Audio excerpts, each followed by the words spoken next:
Okay, my outstanding friends, hold on tight, hold on to your hats, because this is going to be a shocker du jour. Du jour.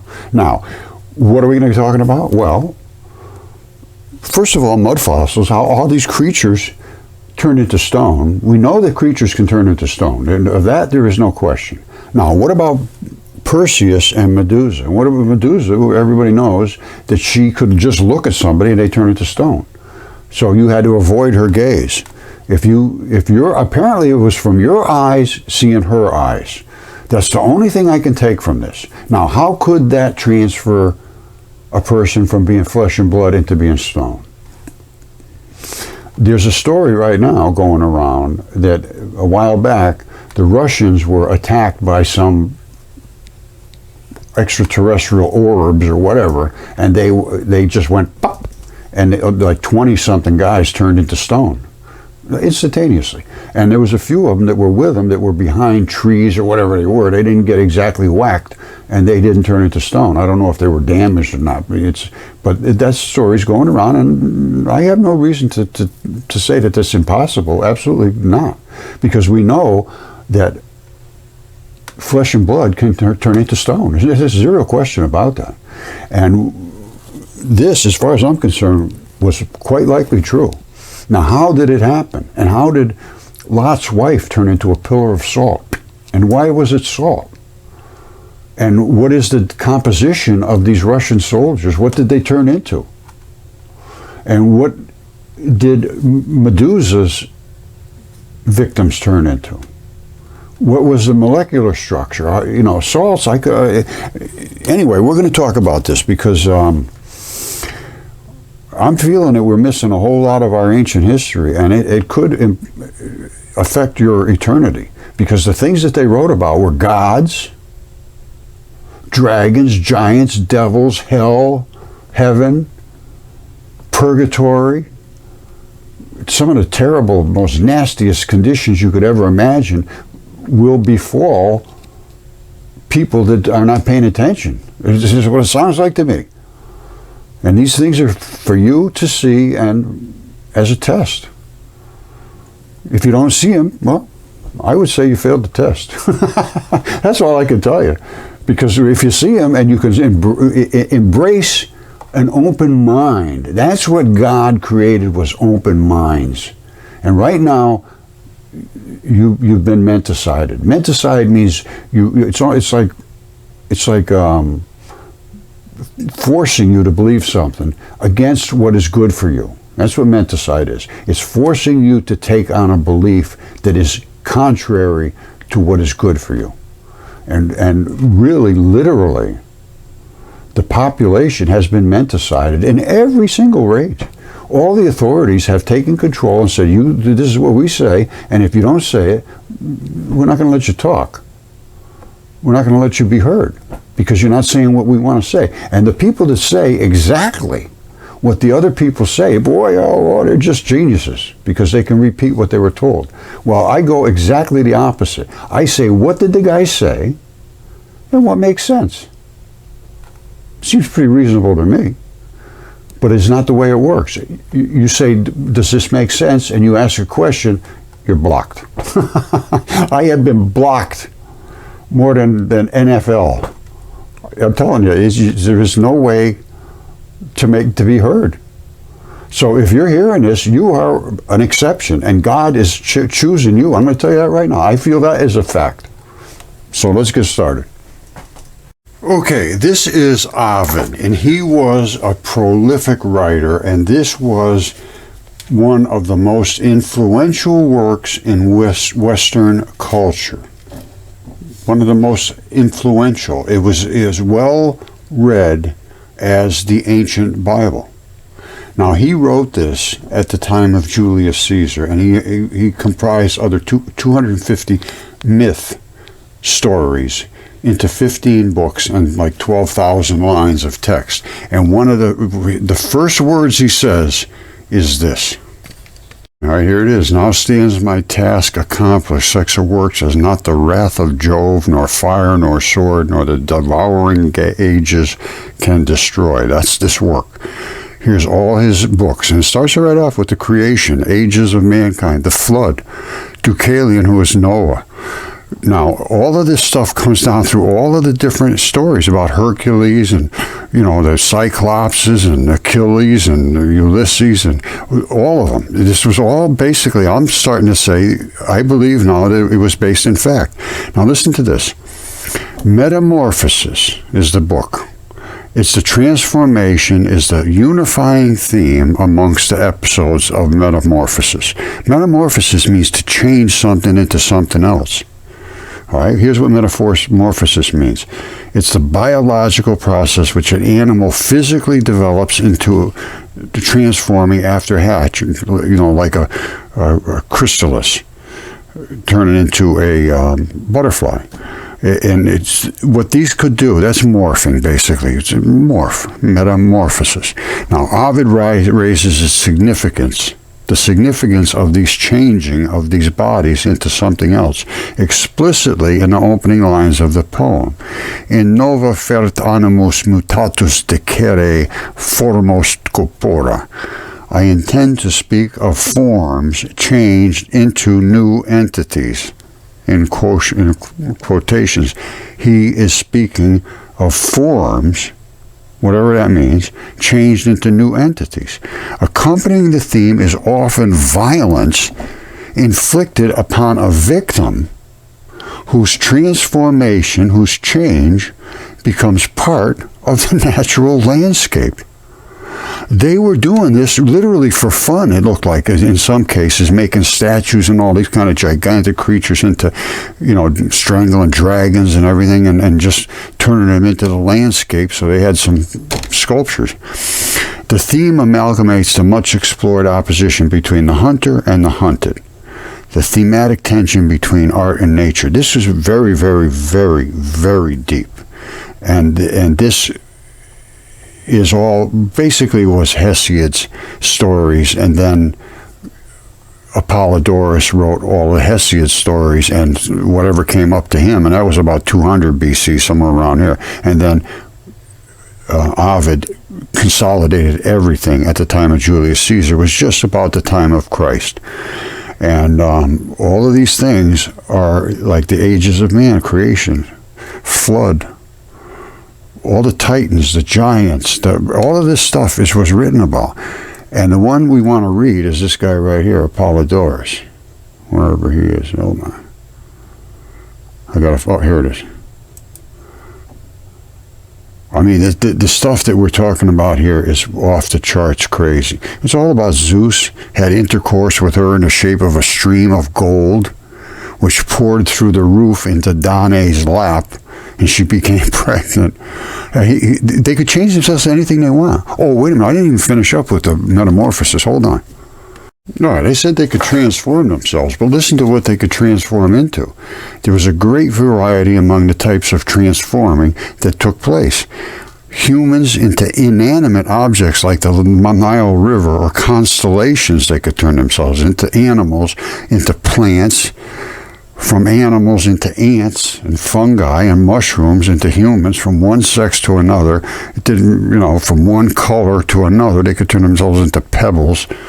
The metamorphoses themselves are often located metatextually. They're saying, well, maybe he really didn't mean it. No, he didn't mean it, because they could turn themselves into anything they wanted. And this was all written about, because this is somebody else's saying, oh, he was writing about it, and humor, he developed humor, absurdity. No, I don't think it was humor and absurdity. I think it was more truth than not. And Apollodorus is just off the charts crazy. And I showed you Typhon, 1.6.3. Whoops, this is 2. Let's go. Oh, this is book 2. Hold on. Book 1. Let's go right down to Typhon. Here's the War of the Giants and Typhon. Then Prometheus and Deucalion. Prometheus was Deucalion's father. Deucalion was Noah. And then Prometheus gave mankind fire and all kinds of good stuff. And the god of this realm, said, we got to wipe everything off the face of the planet because they got all kind of giants, all kind of crazy stuff. So Prometheus, the father of Deucalion, Noah, said, build a chest and stock it with provisions because there's going to be a disaster. And he did. And that's the story of Noah's flood. Now, let's go to the War of the Giants and Typhon. This is off the charts, insane. 1.6.2 talks about wiping off all the last of the giants. Hercules and Hera attacked, Prophyon attacked Hercules and Hera. Nevertheless, Zeus inspired him with lust for Hera. I'm telling you, the guy was a sex fanatic. And when he tore her robes and would have forced her, to have sex, she called for help. Zeus smote him with a thunderbolt. And it goes on. Hercules shot him dead with an arrow. As for the other giants, it goes on and on. They killed all the giants. Fired hot missiles. Hephaestus was shooting them with red hot metal missiles. So anyway, the other giants Zeus smote and destroyed with thunderbolts, and all of them Hercules shot with arrows as they were dying. So now they killed all the giants. Well, who were the giants? Who were these giants? And who were these titans? They were the children of Earth. All right? So when these gods, who were not the children of Earth, had overcome the giants who were the children of Earth, Gaia, got really pissed off. So when the gods had overcome and killed all the giants, what we just saw, Earth was enraged and had intercourse with Tartarus, which is like hell, and brought forth a monster, Typhon. He was a hybrid between man and beast. In size and strength, he surpassed all the offspring of Earth. He was going to be her avenger. So as far as his the thighs, and this is the only part of him I saw was human.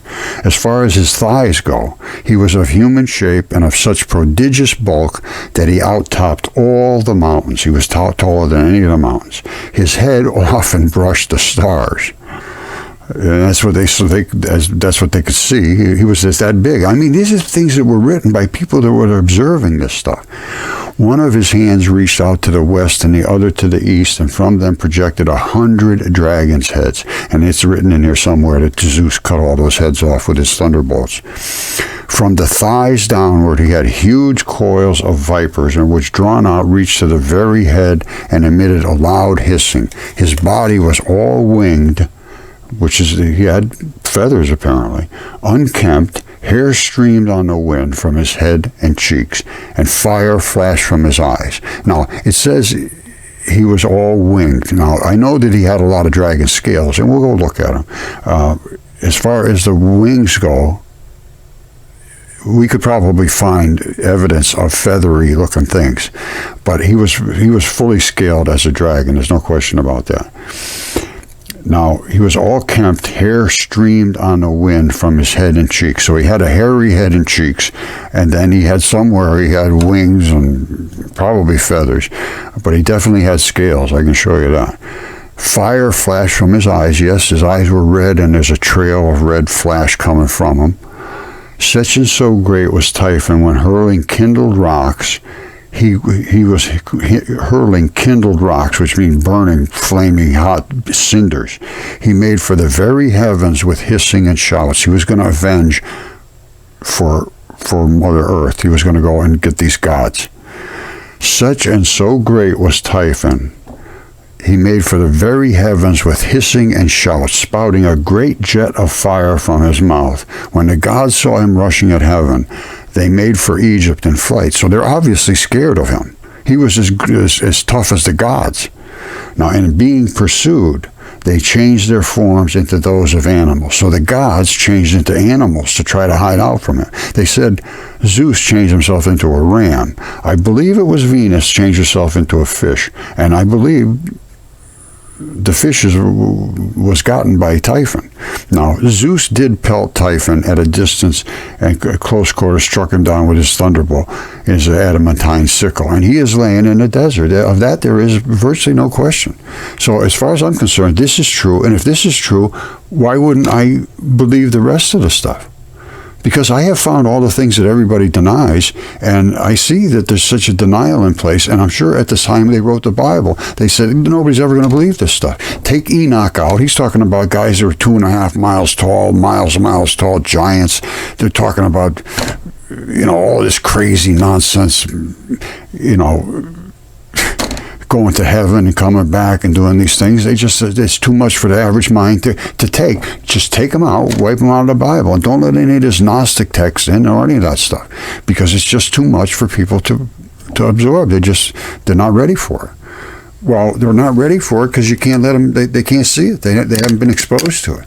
Now, again, some will see and understand. Some will see and never understand. All of this stuff is written about. And it's all very, very obvious when you start to look and examine this whole thing with mud fossils and these ancient texts and Velikovsky and what we can now see that supports these ancient claims. And not just from one place or the other. Not just the Bible, or not just Ovid or Plato or Apollodorus or Hesiod. I mean, it's the whole world had the same story. And if you read Worlds in Collision, and Velikovsky's got like 3 or 4, maybe 5 books, and he talks about this whole event of the cataclysm of the earth. And there's no reason that we should think this couldn't happen today. None whatsoever. We are in a dynamic solar system.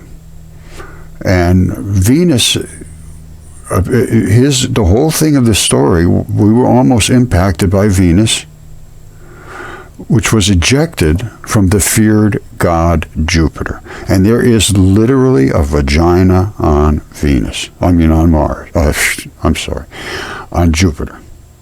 So all of the things that were written, and that was always, they all wrote the same story, that the feared god Jupiter gave birth to the fiery comet, which later turned out to be Venus. And it was ejected, it almost hit us and destroyed our atmosphere and lit up the skies and boiled the oceans, and then it went around and it smacked directly into Mars and just totally devastated it. That's why it has no atmosphere. A huge crater that runs the whole length, the side of Mars. It's wider than the United States. And it's miles deep, and it was the impact site. And Venus also has a discharge site on it. And all this stuff I've looked into very carefully, and all this stuff was written about, virtually exactly what I'm talking about right now. No difference to what I'm talking about. However, can you possibly believe it? When you see what happened with Perseus and Medusa, it's just so far off the charts that nobody would ever take the time to think about it. But when you see it, it's just absolutely amazing. And they talk about all of these different. Here's Perseus's fight in the palace of Cepheus. This is when he turned Medusa's head and whacked them all. And here's when he meets the Muses on Helicon, the rape of Proserpine. But Perseus, this is all about Perseus one here. All right? The transformation of Cadmus, Perseus, Andromeda. All I can tell you is it solves a lot of issues that, the Bible has one story, and there's things in there that make sense. Like there was giants in the earth in those days. Those were the Titans. The Titans were in the earth. They were the first ones bound up by the sky, because the sky said they're a problem. They're terrible beasts, and he just ate them and bound them up inside, and that upset Mother Earth because they were her children.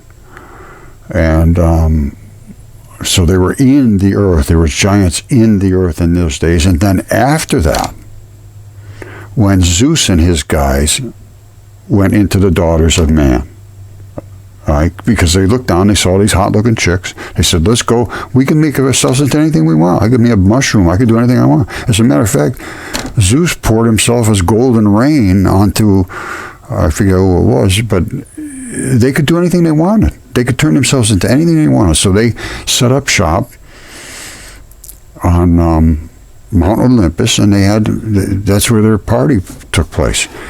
And then again, the daughters of Zeus, who were the Muses, they were very interesting creatures. He had 9 daughters, and they were like the personification of feelings and emotions and happiness and so forth. And they told Hesiod, here's what you're going to write, and he did. And that's the story that Apollodorus is telling right now. All right, this goes back a couple of years. They said they were going to declassify all these UFO stories, and this guy actually got a CD from the CIA that had like 2,700 different stories about UFOs. Apparently, that's the way it was reported here. All right, these 2,700 pages were included in the collection. He bought this CD-ROM from the CIA, made with his UFO documents. I don't know where he got it from, but and it talks a lot about Azerbaijan and Russia and explosions and Baku and flying objects and all this. Now, they made it very, very difficult to read this stuff. So they got it, I don't know, sort of encoded in there. You really can't understand it well, apparently, is what they're saying. So maybe they dumped it because they just wanted to confuse everybody, which is what they do. So the government got wind of it because they released a whole bunch of videos, as everybody's seen them, where they show the video, the things flying around, these things here, and the pilot's going, wow, look at that, it's going like supersonic out. No way we can do this, and then you get this thing where they turn people into stone, and these explosions, so forth. So this goes back to when the coronavirus problem was going on, but they wanted the National Intelligence Security of Defense to release a report on unidentified aerial phenomena in 6 months' time. The Senate Intelligence Committee wrote the directive and said intelligence defenses should know any links to adversarial foreign governments. Nobody knows where this is coming from. And could they be foreign governments? Absolutely. Could they be extraterrestrials? Absolutely. Nobody knows.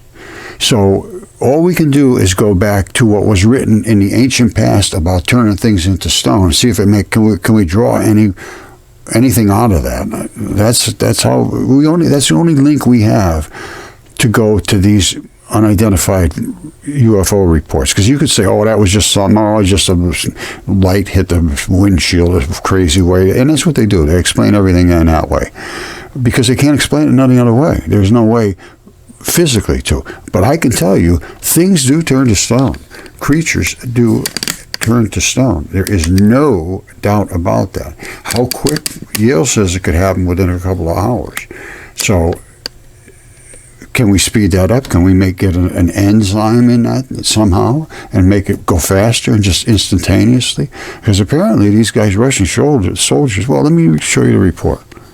All right, just for your edification, this is the CIA report about a Russian report that apparently they got wind of it somehow through Canada or whatever. A 250-page Russian report about 23 soldiers being turned into stone by watching. Now, you can go get in and watch this, read this whole thing if you want, but they say that they shot down this little UFO, and then these a bunch of little guys, 5 feet tall guys, got out, and they were glowing and had big black eyes. They came all together, and when they did, these guys turned into stone, except a couple of them that were in the shade or something. So it says the CIA representatives, if the KGB file corresponds to reality, this is an extremely menacing case. Yes, the aliens possess such weapons and technology that go way beyond all our assumptions. They can stand up for themselves if attacked. All right, so there's no way we can attack them. We were hoping we can go and attack them and just get rid of them. No, they're just going to making it to stone. Now, if this is true, nobody knows if it's true, I guess. But, and again, this could be just fake. Some of these things you have to look at, but I know that these can turn into stone. That there is no question, and there was some weirdo things around on this earth, and all of these ancient texts, as far as I'm concerned, there's a reality in there. Now, did they see these things, these extraterrestrials as the gods, or were they really the gods that were just as advertised? There's a lot to look at here. Nothing's been resolved. This is, again, I've been showing this because Yale agrees with this. They say these creatures with bizarre in appearance do not resemble any organism alive today. Lydia Tarhan, a postdoctoral from Yale, she was the first author. They want to understand if the relationship to these complex animals evolved shortly thereafter. Now, are these organisms some sort of failed evolutionary experiments? Because they were basically wiped off the face of the earth, and that's from the Great Flood. And then they say how this soft-bodied creatures can turn into fossils so quick. And then they say, yes, what happened was there was a lot of silica, and in this worldwide flood, is exactly what they said, one worldwide flood, that created this ton of silica, which doesn't happen normally, and that's because of the almost impact of Venus, and it enabled the transformation of animals into rock to occur in a matter of hours. All right, this is I agree with that. It could have happened in a matter of hours, depending upon the heat, depending upon the electricity that was in, because there was all kinds of electric discharges, there was all kinds of heat, there was all kinds of chemistry going on. And they're talking about within hours they could have. Now, Medusa could do it just like that. And the Russian documents said they could turn all these soldiers into stone just like a click of your fingers. Now, if that's true, how did they do it? And how did Medusa do it? And she just look at you and boom, you're done. Now, I got some ideas, but they're just really wild guesses, but they had the ability to morph, so that's the key. They could change themselves into anything they want. I don't think they had to do it like for hours or something. I think they could just say, okay, now I'm going to be a fish, and they were a fish, because they said they were trying to run away from Typhon, and they changed themselves into animals, just as this fish I'm going to show you right now. All right, I read you the text about Typhon, and here he is right here, attacking the fish. Remember they turn themselves into animals? That's a fish. That's his fin up at the top.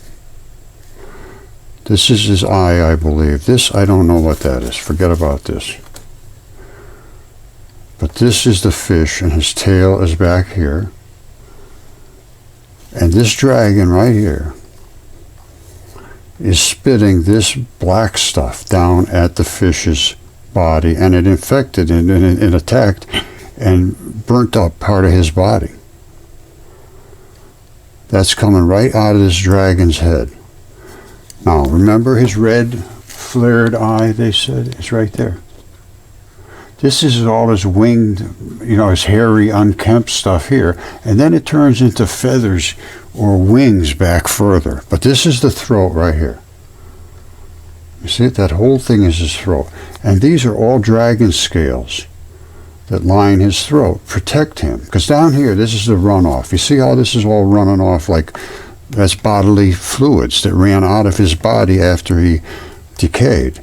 And this is, remember, this is his red flared eye. You see it? And down here is his throat. And it runs all the way down, all the way down, all the way down, all the way down, all the way down. And these are all scales. These are all dragon scales that line his throat. All right. And the throat has collapsed, but the scales are still here.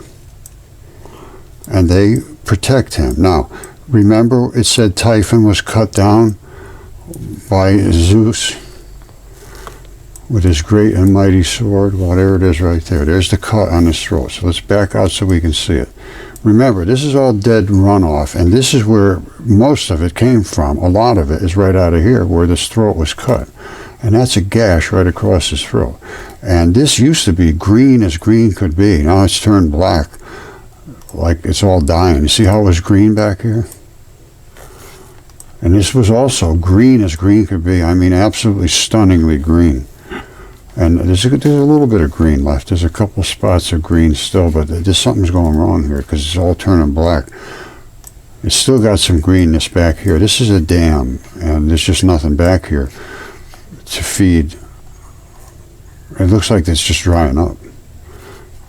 No, I don't know. I'm just guessing. But anyway, this is Typhon. He runs all the way across here, North Africa. Now, here he is. Remember his head. Look at his head carefully. You see it?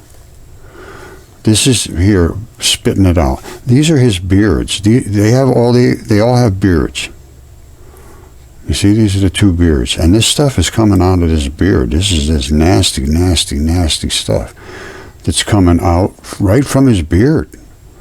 Now, it mixes with another nasty stuff coming down from here, from his nose. This comes right out of his nose over to here. And the two of them mix together right here into a noxious, noxious cocktail. And that is what comes down and whacked that fish, which is down here. So Typhon, as it said in the text, was attacking the gods. They turned themselves into animals. That's a fish. As far as it's just too big to be living on this planet. These are gods. These are gigantic creatures. They turned itself probably into the biggest fish it could make itself. And this guy was just bigger and tougher, and they whacked him. Now, these are the legs, the thighs, right down here. And he goes all the way down, all the way down, all the way down, all the way down. This is his tail. You see down here? And the tail is also running off. You see the blood running out of the tail? That's effluent from a dead, decaying corpse. And this is his dragon-scaled tail. And it runs all the way out, almost over to the Mediterranean. You see it over here? That's where the tip of his tail ends up. And these are feathers. If you look really careful and you know what a feather looks like, these are feathers at the very tips of his tail. And it's going to take a while to sink in. They're scaly looking things too, but they're more feathers than they are scales, I believe, when you get to this point. But they're not. This is not natural landscape. And I do believe that we're looking at feathery effect, because if you follow way out, you see it. It comes way out here. It almost looks like feathers. Scaly looking feathers.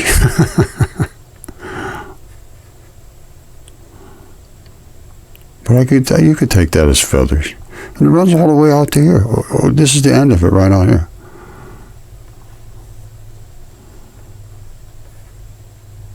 This is a big creature. Very, very, very, very big. And the green always indicates a good source of blood to grow into.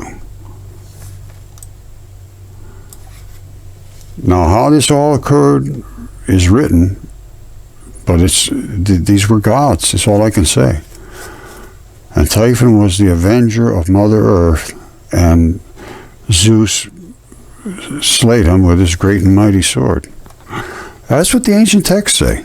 And I'm going to go through a big, long recitation of Apollodorus, because nobody's probably ever even heard of the guy, because it's just too spectacular, too insanely crazy to ever even talk to somebody about with, actually thinking it might be real. It is. I'm not disputing that in the slightest.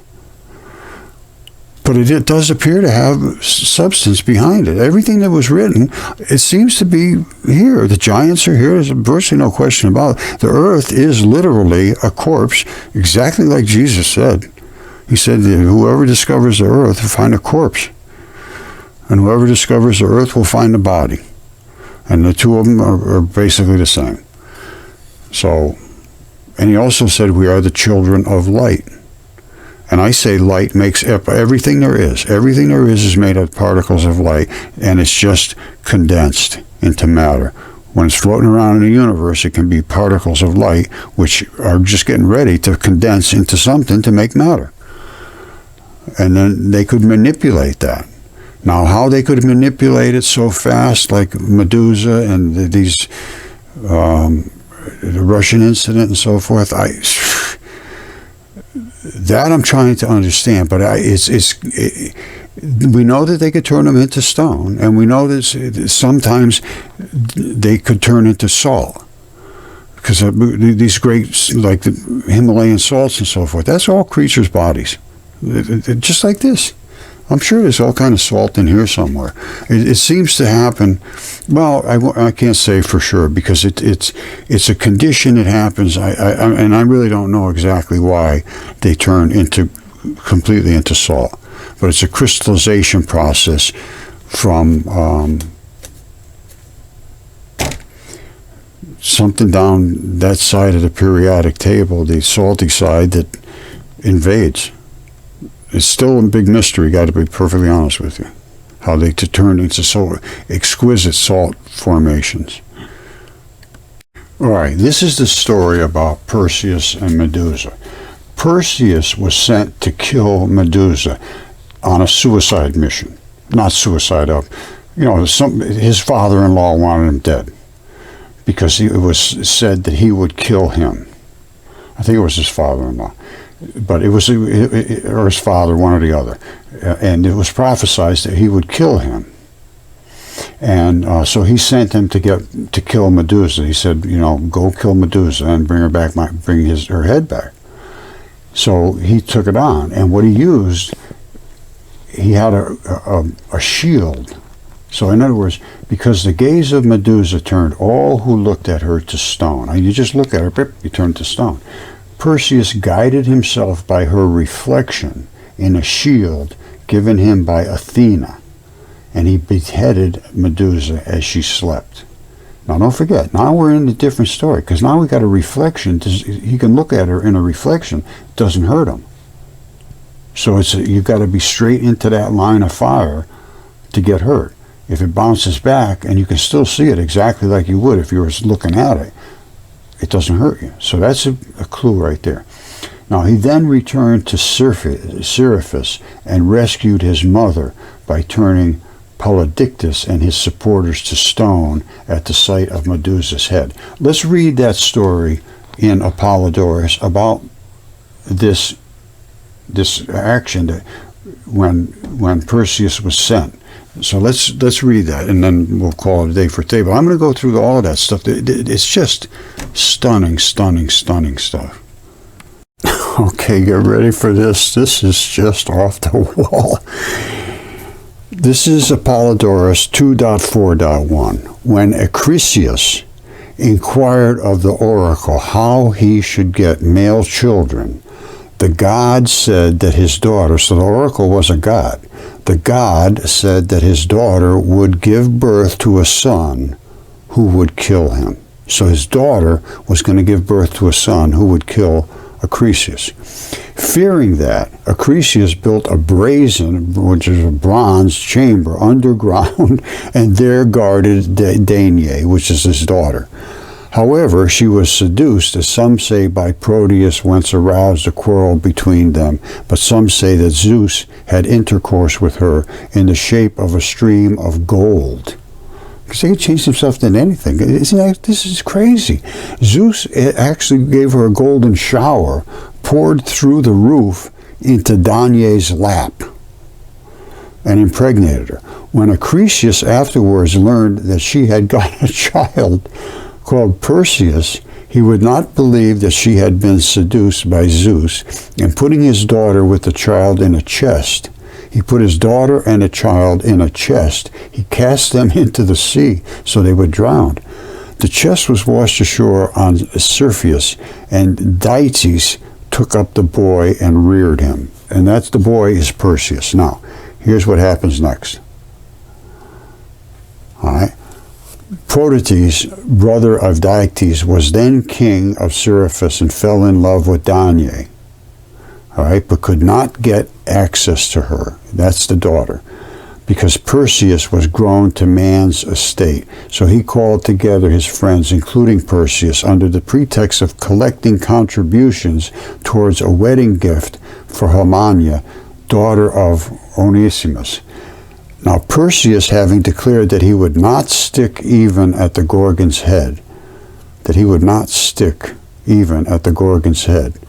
Polysius required the others to furnish horses, and not getting horses from Perseus, ordered him to bring the Gorgon's head.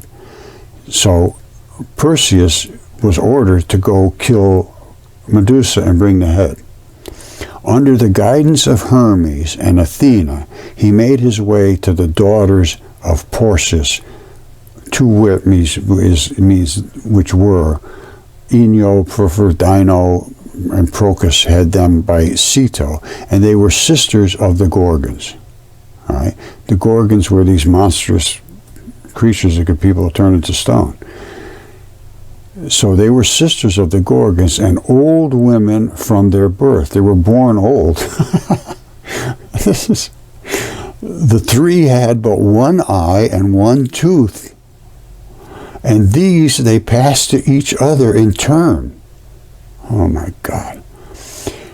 Perseus got possession of the eye and the tooth, and when they asked for them back, he said he would give them up if they would show him the way to the nymphs.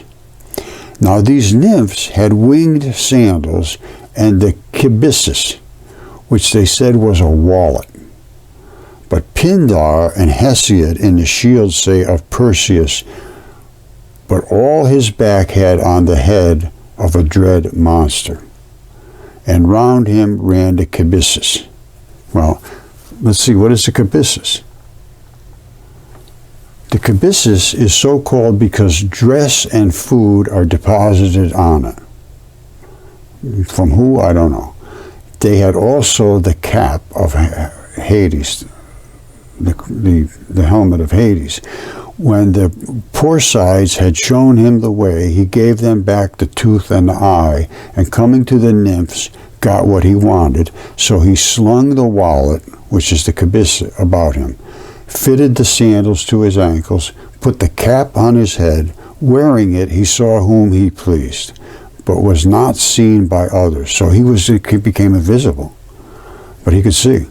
And having received also from Hermes an adamantine sickle, the same sort of thing that Zeus was using, he flew to the ocean and caught the Gorgons asleep. So they were all snoozing out. They were Steno, Euphis, and Medusa. He wanted Medusa's head. So now, Medusa alone was mortal. She was turned into a Gorgon from a mortal. The rest of them were immortal. So for that reason, Perseus was sent to fetch her head. But the Gorgons had heads twined about with the scales of dragons. Oh, man. And great tusks like swines, and brazen hands, golden wings, by which they flew, and they turned to stone such as beheld them. They just want to turn anybody to stone. Done, done, done, done, you're stone. It's whatever they wanted to do. So Perseus stood over them as they slept, and while Athena guided his hand, and he looked with averted gaze on a brazen shield, in which he beheld the image of the Gorgon. He could see her in that image. He beheaded her.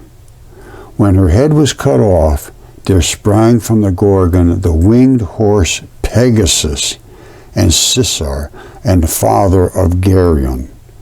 These she had by Poseidon. So they were inside of her, and they all came out when she was beheaded. All right, so now, what did Perseus do? Oops. Let me get back to Perseus. So Perseus put the head of Medusa in the wallet, which is the kibyssus, and went back again, but the Gorgons started up from their slumber and pursued Perseus, but they could not see him because he had this cap on account of the cap, for he was hidden by it. All right, now let's go a little deeper. This is just insane. Where do you hear the end of this?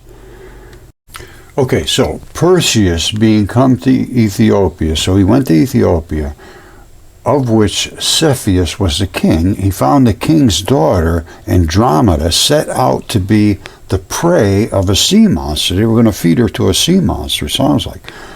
And the reason was Cassiopeia, the wife of Cepheus, vied with Nereides in beauty and boasted to the better than them all. Hence Nereides were angry, and Poseidon, sharing their wrath, sent a flood and a monster to invade the land. Yikes. But Ammon, having predicted deliverance from the calamity if Cassiopeia's daughter Andromeda were exposed as a prey to the monster, if he gave her as a prey to the monster, he'd be okay. So Cepheus was compelled by the Ethiopians to give up his daughter, and he bound his daughter to a rock. When Perseus beheld her, he loved her, and promised Cepheus that he would kill the monster, and if he would give him the rescued damsel for his wife. These terms having been sworn to, Perseus withstood and slew the monster and released Andromeda.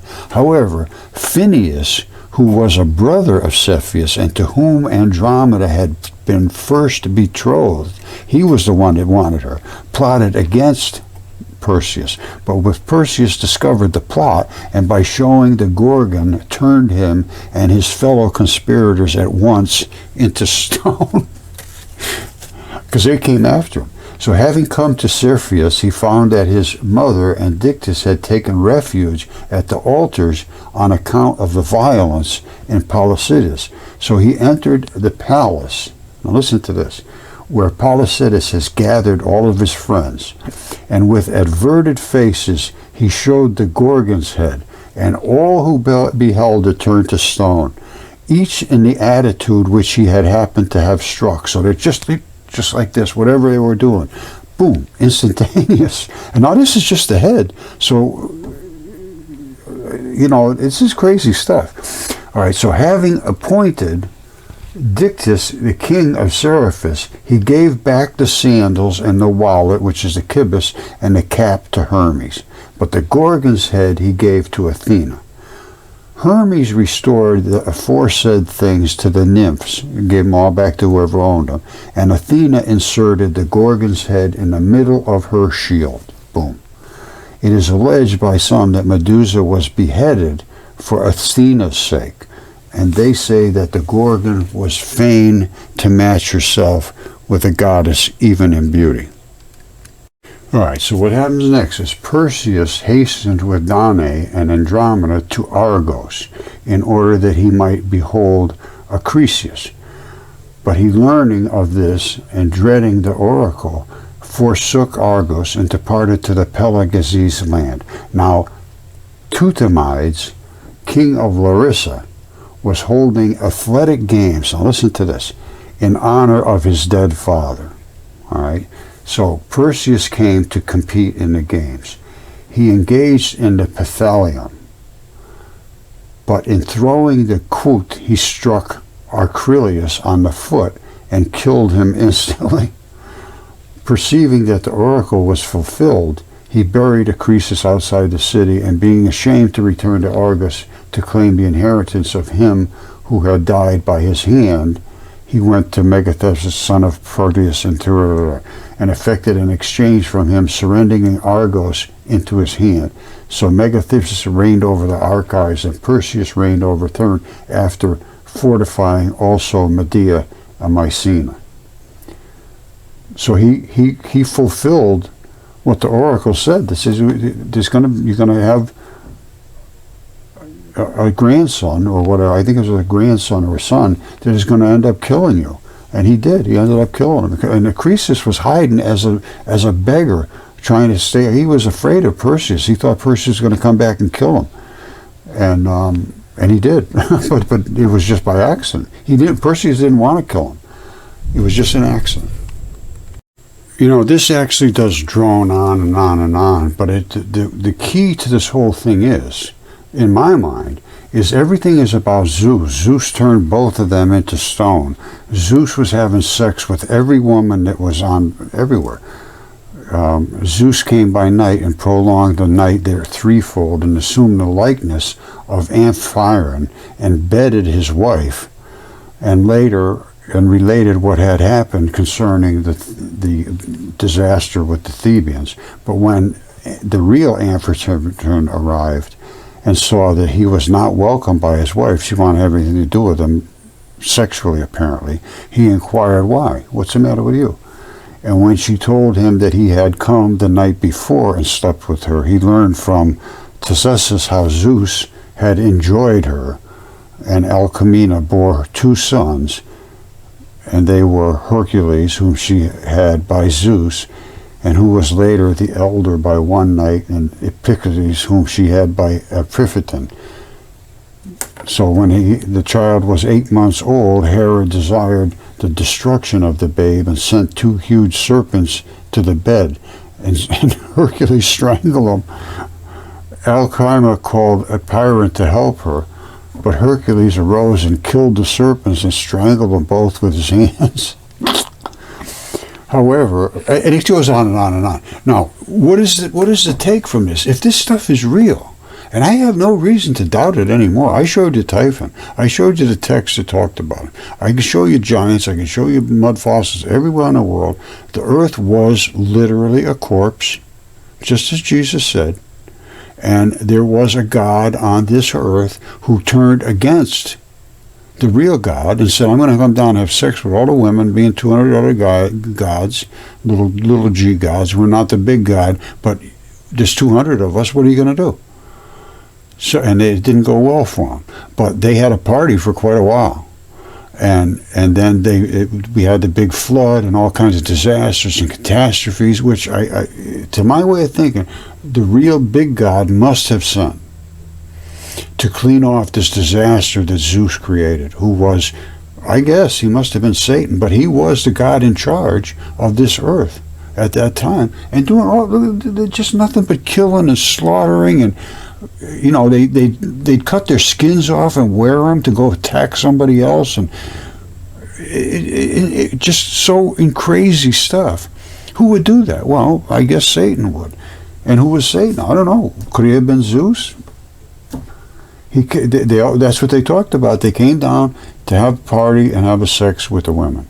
And that's apparently what Zeus did on Mount Olympus. That's all I can tell you. And then they had this all documented. And this was only 800 BC. All right, so I'm telling you what, I'm going to sort of wrap it up right here, because there's nothing you can say. If you read this and you believe what it's saying, it's so outrageous that only the most bizarre creatures could have made this happen. And they were bizarre. They could morph. They could do all kinds of things. They were gods. Some of them were immortal, and they could never die. And they still are obviously somewhere if they're immortal. So what can you take away from this? Here's my takeaway.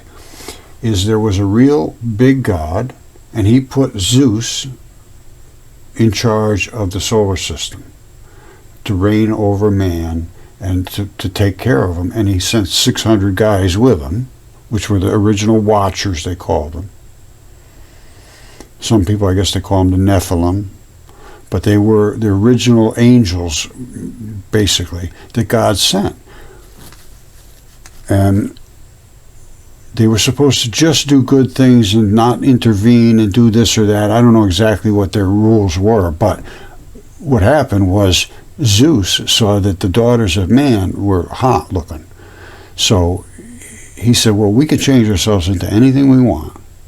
And, apparently they had all the same sexual desires and feelings, and, they were obviously had all the hostility and aggressiveness and jealousy and rage and all of that stuff.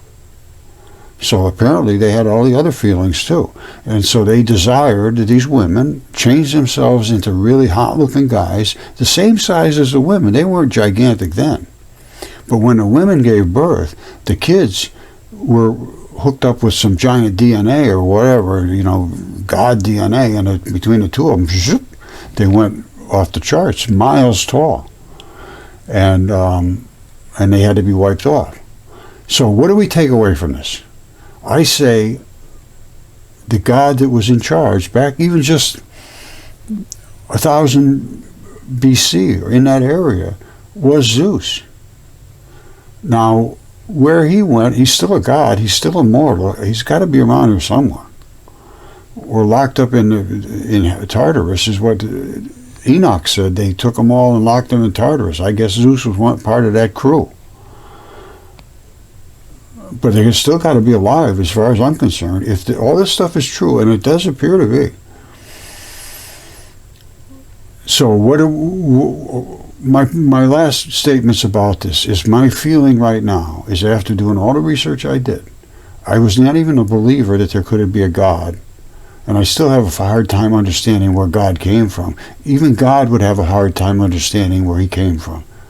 How are you going to do that? You're just there. Just existence is here, and that's all you can take from it. Now, what is the future for us? The future for humanity, future for you, your eternity? Well, it appears to me that Jesus Christ was sent by the real God, who was betrayed by Zeus. And he was sent down to say, you guys have been worshiping this God because he's feared, and now I'm telling you, you're worshiping the wrong God. And all I can say is, you look for me, Jesus Christ, and I will bring you to the real God. But if you don't do the things I'm asking you to do, and you don't pay attention to what we're talking about here, you're not going to get there. And I have found that people are not paying attention. They think this is all silly. And all I have to say is, you think what you're going to think, but I'm going to tell you what, right now, I never, ever, ever, ever considered any religion to have any validity whatsoever, because I never saw any physical evidence. Well, I just showed you Typhon. I'm showing you texts that relate to this physical evidence, and once you start matching things together, things start to make sense. And if it makes sense that all this was real. It's crazy, insane, bizarre, scary, absolutely true. I got a feeling it is. All right, I love you all. Okay, so let's basically leave it at this. What we got here is Perseus cutting off Medusa's head. Then we have Typhon in the desert with his red flared eye and his throat and all his dragon scales and his whole hairy stuff flowing and spitting all down at the fish, which is right here. This is the two of them together. This is him, and that's what it looks like in the desert. And the fish is down here. We're going to be looking at uno momento. But you can go back and forth if you want. You can jump back and forth through this. Now, here he is spitting. This is, again, Typhon, onto the fish's back. And it's penetrated his fin and actually wiped out a bunch of his flesh. And here is that. And I've been told, I have people that are medical people, and they'll understand. I mean, anybody can understand this. This is a artery, and these are the blood vessels, and that is the capillaries where the blood is pinched right off at the very end. It dumps it into the lymph nodes, the lymph system, and the veins to get reprocessed. And it ate right through his vital flesh, this fish, right here.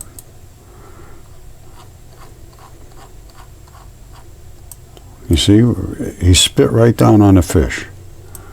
All right, don't forget, this is all dragon, all the way down. That's his throat, runs all the way down here. The only reason it's chopped here is because Zeus cut him. And he continued on all the way down to his little tummy. And he's very, very, very big.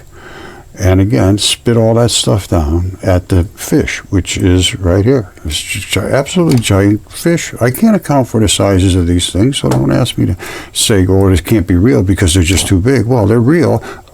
You figure it out from there. Now, this is what I was just showing you. This is the flesh that ate right through the surface layer into the, this is very toxic stuff. And over here, I've been doing a study on the lymphatic system. Like I said, I think there's people here that claim to be medical people. This is the toxin that he spit out, and it's invading the fish's flesh. So what is this right here, this orange-looking stuff? That is lymph. That's the lymph, and it's going to pick up the toxins to try to get rid of it. It's just overwhelmed, and it's running all this stuff down into the lymph nodes. These are the lymph nodes. And if you look at it real carefully, you can see that they are filters, and they're supposed to be filtering out all this noxious stuff. You see the filters? And it's just overwhelmed. They can't handle it. Too much, too much, too much. Ah, dead. And that's what lymphatic system is all about, and the lymph nodes. So there's a lot to learn here besides just being absolutely incredible.